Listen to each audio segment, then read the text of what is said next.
생생하게 상생하며 YTN 라디오 생생경제. 안녕하세요. YTN 라디오 생생경제 김혜민입니다. 대한민국 대표 프로그램인 무한도전이 지난 주말 종역 1주년을 맞아 멤버들이 한자리에 모였습니다. 이 자리에서 유재석 씨는 언제가 될지는 모르지만 팬들이 기다려준다면 꼭 다시 무한도전을 시작하겠다고 밝히기도 했는데요. 그리고 1년 전 오늘 제가 무한도전을 시작한 날입니다. YTN 라디오 생생경제를 진행한 지 오늘이 1주년이 되는 날이거든요. 경제를 알지 못하는 김혜민 PD가 진행하는 경제 전문 프로그램으로 생생하고 상생하는 대한민국 경제를 꿈꾸며 시작한 생생경제였는데요. 1년 동안 한국 경제가 생생하고 상생하게 됐는지는 확신이 없지만 경알못이었던 제가 경제를 조금은 알게 된 것 같습니다. 무한도전이 13년을 했죠. 생생경제는 얼마나 하면 무한도전처럼 국민들에게 사랑받는 경제 프로그램이 될 수 있을까요? 저와 맞이하는 생생경제 1주년 생일 오늘 많이 축하해 주세요. 2019년 4월 1일 YTN 라디오 생생경제 지금 시작합니다.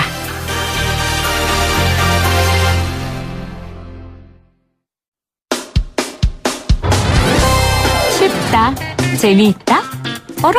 무슨 말인지 이해가 간다. YTN 라디오 생생경제. 오늘 가장 뜨거운 경제 뉴스를 제일 생생하게 전해드리는 시간입니다. 백악관과 이 연방준비제도 연준과의 힘겨루기가 다시 시작됐습니다. 트럼프 대통령은 트위터에 금리 인하 필요성을 남겼고요. 연준은 금리 인하는 시기상조라고 이야기하고 있습니다. 미국 금리는 우리나라 금리에도 영향을 끼치죠. 그리고 특히 이번 금리 인하 주장의 배경에는요, 이 미국 경기가 심상치 않다는 해석이 있어서요. 좀 자세히 알아보도록 하겠습니다. 예탁원 투자자문위원이신 중앙대학교 송수영 교수님 나오셨어요. 안녕하세요, 교수님. 네, 안녕하십니까. 제가 오늘 이 프로그램 진행한 지 1년 되는 날이에요. 일단 축하를 좀 받을까요, 제가? 네. 축하드립니다. 1년 동안 참, 잘 진행하신 것 같습니다. 네, 1년 동안 제가 열심히 경제 공부를 했는데 이 금리는 1년을 했는데도 어렵습니다. 네. 네, 그래서 오늘 교수님이 잘 설명을 해주셔야 될 텐데 일단 제가 결론부터 여쭤볼게요. 제 말이 맞습니까? 트럼프가 이번 금리 인하 발언의 배경이 이 미국의 경제 상황이 별로 안 좋다라는 말이요. 네, 트럼프 대통령이 그 말을 한 건 사실인데. 네. 백악관에서는 그동안 발표한 거는 미국 경제 좋다고 얘기하다가. 그렇죠. 지금 현재 상태에서 미국, 경제 상황이 각 연구기관이든, 그다음에 연방지불준비위원회에서든. 네. 그렇게 아주 높은 수준이라고 하질 않으니까 죄송합니다. 축하 전화가 왔나 봐요. 네. 교수님 방송 나온다는 얘기 듣고 깜짝 놀라서 사람들이. 트럼프가 전화를 했을까요? 네, 그래서요. 네, 그래서 이제 그 차이가 너무 크다 보니까 그때 지금 현재로서는 이제 확실한 거는 이제 트럼프 대통령이 2017년 세금을 낮추면서 네. 경제 성장률을 높였던 것이 지금 확실히 가라앉는 분위기입니다. 가라앉는 분위기다. 그러니까 지금까지 사실 백악관에서는 미국 경기에 대한 좀 자신만만한 표현들을 했었는데 실질적으로 지금 금리 인하를 이야기하는 거 보니까 이 경기가 좀 심상치 않다라는 거를 국민들도 이제 백악관이 그렇게 생각하고 있다라고 체감을 하는 것 같아요. 네. 일단 지표인 이 GDP 성장률 전망치가 1%로 주저앉았단 말입니다. 네. 이게 사실 피부에 잘 안 와닿는데 이걸 어떻게 좀 설명할 수 있을까요? 쉽게 말해서 17년도 경제 성장률이 3.2% 이렇게 기록이 나왔을 때 네. 그때 당시에는 미국 경제가 3.2% 일시적인 현상이라고 하더라도 많은 경제학자들도 그렇고 이것이 영원한 장기적인 효과를 가져가지고 네. 2.5% 이상의 성장률을 꾸준히 유지할 것이다라는 얘기를 소위 명망 있는 경제학자들이 많이 얘기를 했어요. 그렇습니까? 예, 네. 그러면서 이제 세금 인하 정책에 대해서 굉장히 인도르스를 해준다고 그러죠. 이렇게 배설을 해줘가지고 그게 좋은 방향이다 했는데 반대하고 그것이 잘못된 거라고 주장하는 또 유명한 경제학자들 크루그만이라든지 레리 서머즈라든지 이런 분들이 많이 얘기를 했습니다. 네. 근데 지금 현재 진행된 걸로 봐서는 경제 성장이 가라앉는 것이 그것이 진실이라고 자명하다. 이렇게 됐죠. 사실 미국 경기뿐만 아니라 지금 뭐 유럽 연합, 일본, 중국 이런 주요국 경제 선망률 전망치도 굉장히 좀 낮죠. 좀 하향 조정됐죠. 네. 그러니까 일본 같은 경우는 0.5%에서 0.1%까지 지금 낮추고 있습니다. 네. 미국도 뭐 이 세계 경기 하락 흐름에 뭐 어쩔 수 없이 영향을 받는 거고 또 미국이 하락하니까 또 세계 경기가 또 영향을 받는 거고요. 그렇죠? 네, 그 부분도 분명히 미국 경제가 전 세계 제일 크니까 그런데 지금 현재는 가장 큰 영향을 주는 것은 중국 경제의 성장률 하락이 특히 원재료 수출 국가한테는 굉장히 타격이 큽니다. 그렇네요. 브라질, 남아공, 호주 이런 나라들은 중국이 경제가 엔진이 가동이 굉장히 그 성장률이 좋으면 원재료를 굉장히 많이 수출할 수 있는데 그게 안 되면은 상당히 떨어지게 되고 또 원유 수출국 입장에서도 많이 그 성장률이 떨어질 수밖에 없죠. 네. 자, 그러면 교수님이 생각하시기에는 그러면은 미국의 이렇게 성장률 하락 주요 주범은 무엇이라고 생각하세요? 원인은? 일단 2008년도 경제 위기 이후에 미국 경제는 그 금리를 거의 그 연준의 그 지불 준비금 이자율을 거의 0%에 가깝게 0에서 정확히 하면 0.25% 그 사이로 움직이도록 이렇게 조정을 해왔고요. 그렇게 조정을 하면서 재정 확대 정책 심지어는 장기 국채 발행 금리도 낮추는 방향으로 장기 국채를 정부가 열심히 매입을 했습니다. 이미 갖고 있는 그 국채를 그러다 보니까는 그 많은 그 미국 국민들 입장에서는 앞으로도 금리는 계속 낮을 것 같구나. 이런 기대 심리를 갖게 되고 그렇게 되면은 현재의 소비를 느리게 됩니다. 그렇죠. 그러면서 미국 경제가 회복이 되기 시작했거든요. 그랬는데 이 기조를 쭉 이어가다가 트럼프 대통령이 되고 나서는 그렇게 안 그래도 경제가 회복되고 있는 상황에서 성장률도 괜찮게 나오고 있는 상황에서 그 세금을 깎아줄 필요가 별로 없었는데 그거를 깎아줬어요. 그러다 보니까 재정 적자가 늘어나니까 또 어떤 트럼프 정부에서 일을 했는가 하면 국리 민복을 위해서 복지 예산 있지 않습니까? 복지 예산을 깎았습니다. 즉 뭔가 세금을 깎아주는 대신 그만큼 재정 적자가 생길 가능성이 있으니까 복지 예산을 깎아버렸습니다. 그래서 이건 재정 축소 정책이 되는 거죠. 이 두 개가 결합되다 보니까는 일시적으로 기업들이나 이런 데서는 비용이 세금을 깎아주고 했지만은 소비자 입장에서도 세금이 자기네들 조금 깎아졌지만은 중위권 그다음에 하위권에 있는 분들 입장에서는 별로 혜택이 없고 재정 축소 정책에 의해서 자기들이 누리는 복지 정책마저 줄어들니까 소비를 더 줄이게 되는 효과가 생깁니다. 이게 일시적으로 성장률이 올랐다가 팍 가라앉는 이유라고 생각합니다. 저는. 그렇습니까? 그러면 지금 트럼프가 다시 금리를 내리라고 계속해서 이야기하는 건 금리를 내려야 시중에 돈이 풀리고 그래야 경기가 살아나니까. 기업한테는 분명히 좋은 얘기인데요. 이것이 소비를 해야 되는 일반 국민 특히 중위권이나 하위권에 계시는 분들한테는 그렇게 좋은 소식은 아니라고 보이죠. 오히려 좋은 소식이 아니다. 기업한테는 좋지만 역시 트럼프 대통령은 친기업적이네요. 아닌가요? 본질적으로 그렇죠. 그러면은 트럼프가 계속 금리를 내리지 못해 안달인 이유는 그 기업들을 위해서만은 아닐 거 아니에요. 현재로서는 이제 그 금리를 내리고 그렇게 해서 기업들이 활동 비용 절감이 되면서 생산을 늘려주고 이렇게 하면 다행인데 트럼프 정부에서는 지금 많은 경제학자도 그렇고 분명히 재정 확대 정책을 쓰는 걸 요구하고 IMF에서도 추천을 하고 있는 상태니까 제 생각에는 재선을 위해서도 이제 금리를 낮추면서도 동시에 재정 확대 정책을 쓸 거는 같습니다. 근데 이것이 이제 미국 경제가 회복되면서 미국 경제가 회복되면은 이제 수입이 늘어날 가능성이 높겠죠. 그렇게 됐을 때 이제 수입을 어디서 할 것이냐. 지금 이제 중국과의 무역 분쟁에서는 중국에는 25% 관세를 더 때리겠다고 지금 얘기를 하고 있습니다. 이 얘기는 이제 $100짜리 물건을 미국 국민들이 수입했으면은 국내 소비 가격은 $125가 되는 겁니다. 25% 세금이 붙으니까요. 근데 수입업자도 계속해서 중국에서 물건을 수입할 이유가 없지 않습니까? 그러면. 그런 세금을 관세를 맞지 않는 다른 나라, 멕시코나 다른 나라로부터 수입을 이제 하게 되거든요. 네. 그렇게 되면은 이거는 미국 정부 입장에서는 세수가 거치는 것도 아니면서. 그렇죠. 멕시코에서는 한 $110짜리 약간 비싼 물건을 공급을 하게 되면 결국 소비자 입장에서도 혜택이 있고 수출하는 멕시코한테도 혜택이 있긴 하지만은 네. 미국 정부는 세수가 하나도 없는 거죠.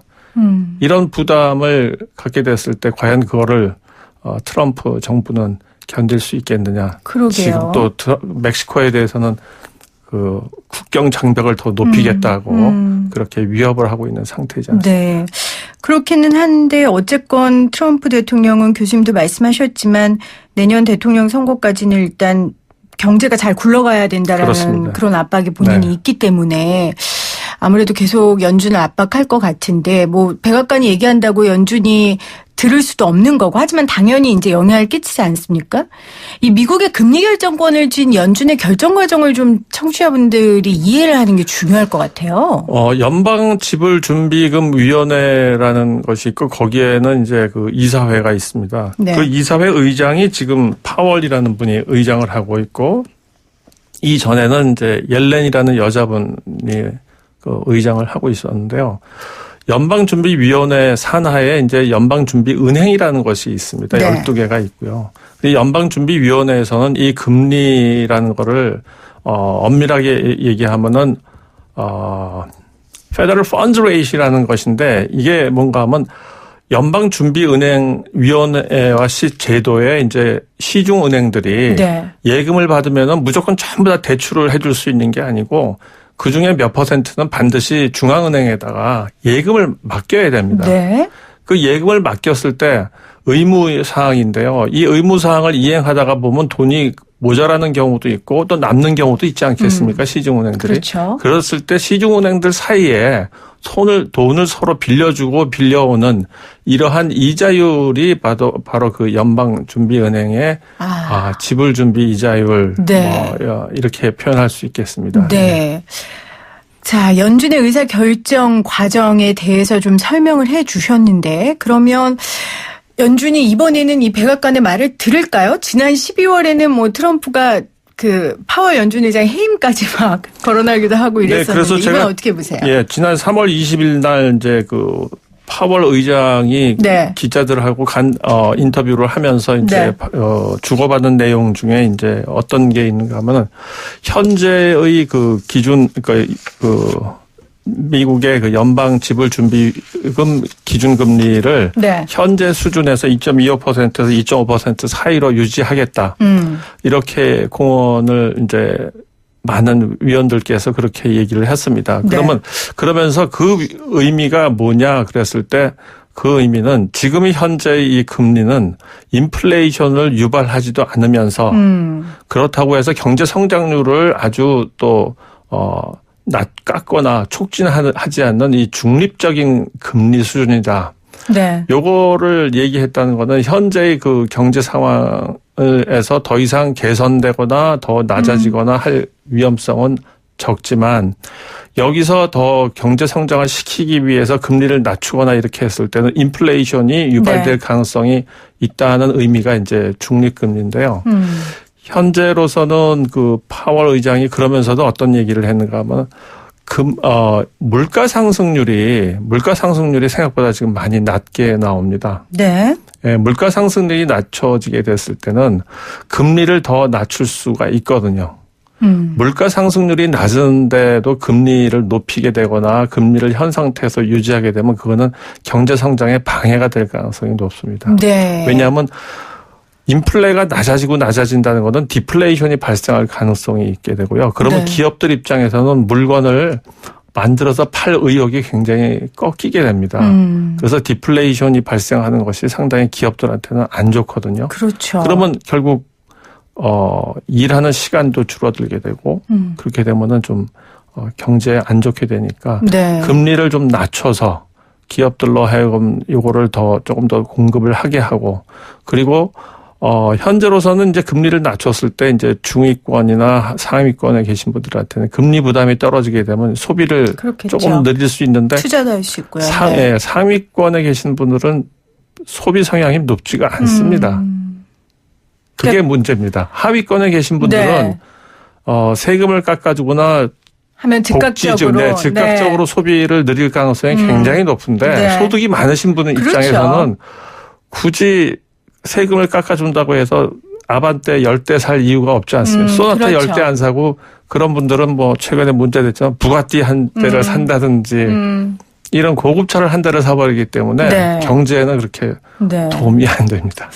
일단 지금 교수님 말씀처럼 파월 의장은 현재 경제 지표는 금리를 올리거나 내려야 한다는 신호를 보내고 있지 않다. 인내하기 좋은 시간이다라는 그렇습니다. 표현을 했어요. 정확하게. 네, 인내하기 좋은 시간이다. 그러니까 지켜봐야 되고 그러나 말씀하신 것처럼 이제 물가는 금리가 결정되는 가장 중요한 요인이기 때문에 앞으로의 그 물가 상황을 좀 살펴보겠다라고 지금 의장이 이야기를 했습니다. 자, 우리나라 이야기를 좀 해보죠. 뭐 미국이 재채기하면 우리는 독감 걸린다는 우리 경제의 슬픈 현실. 우리도 지금 금리 인하 요구가 있어요. 근데 이제 우리가 금리가 계속 낮다가 이제 또 어렵게 올렸잖아요. 네, 아주 작지만. 1.75%. 네. 다시 내려갑니까? 이제 한국의 경제 상황에 대해서는 이제 한국은행과 뭐 정부 기관이나 이런 데서 열심히 분석을 하고 있는데 긍정적인 거는 경제 성장률과 이제 실업률이 아니라 취업률이라고 해야 되나? 직장이 조금, 양질의 직장이 조금씩 늘어나고, 소비 심리가 분명하게 조금 회복되는 조짐은 분명히 보입니다. 특히 부동산 가격을 낮춤으로써, 부동산 구입에 대한 부담이 줄어들게 되면은, 특히 젊은 세대나 30대, 40대에서 집을 구하는 유동자금이 생기죠. 유동자금이 생기게 되죠. 그런 의미에서 보면 우리나라가 이제 금리를 더 낮췄을 때 이것이 더 긍정적인 효과가 생길까 아니면 오히려 실업률을 높이게 되는 물가 상승률을 높이게 되는 부정적인 효과가 생길까 하지만 현재로서는 물가 상승률이 문제가 될 가능성이 굉장히 적고요. 적다. 그리고 현재 우리나라에서 실업률은 상대적으로 높은 상태이기 때문에 그렇다면 금리를 낮춰도 그렇게 부정적인 효과보다는 긍정적인 면이 많을 것이다. 이렇게 판단이 되고요. 단지 걱정되는 것은 미국도 마찬가지고 미국도 금리를 낮추게 된다면 어떤 조건에서 낮추게 되는가 하면 브렉시트이 이제 노딜 브렉시트로 혼란을 이제 유럽 경제에 미치게 되고요.